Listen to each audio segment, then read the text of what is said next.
Hello' friends, নমস্কাৰ। মই তুলিকাই মোৰ এটি ভিডিঅ'লৈ আপোনালোকক সকলোকে স্বাগতম জনাইছোঁ। মই বস্তু কেইটামান আনিছিলোঁ, বিহু বুলি নহয়, ঠিক বজাৰ কেইটামান কৰিছিলোঁ, তাকে ভাবিলোঁ আপোনালোকক দেখুৱাওঁ। প্ৰথমযোৰ আছিলে সৰু বেটাৰ চেণ্ডেল, আৰু এইটো হৈছে ডাঙৰ বেটাৰ টিফিন। স্কুললৈ টিফিনটো আগৰটো অলপ বেয়া হ'ল, সেইবাবে টিফিন এটা আনিছোঁ। আৰু এইটো এটা জাৰ। মোৰ মানে নিজৰ বস্তুত থাকি পাকঘৰৰ বস্তুৰ প্ৰতি বেছি মোহ, মানে পাকঘৰৰ বস্তুবিলাক মোৰ দেখিলে লৈ আহোঁ লাগে। আৰু এইফালে গ্লাছ, এনেকুৱা গ্লাছ আছে বহুতকেইটা, কিন্তু থাকিলেও কেতিয়াবা মানে আলহী বেছি হৈ গ'লে মানে টনাটনি হৈ যায়, সেইবাবে আৰু গিলাচ কেইটামানো লৈ আহিলোঁ।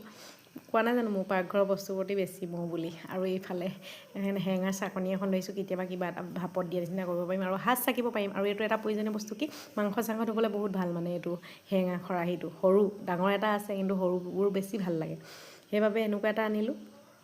তাৰপিছত এইফালে আকৌ সৰু বেটালৈ বিশালৰ পৰা এনেকুৱা হাত কটা, এতিয়া গৰম দিনত লাগিব বুলি এনেকুৱা দুটা লৈ আহিলোঁ।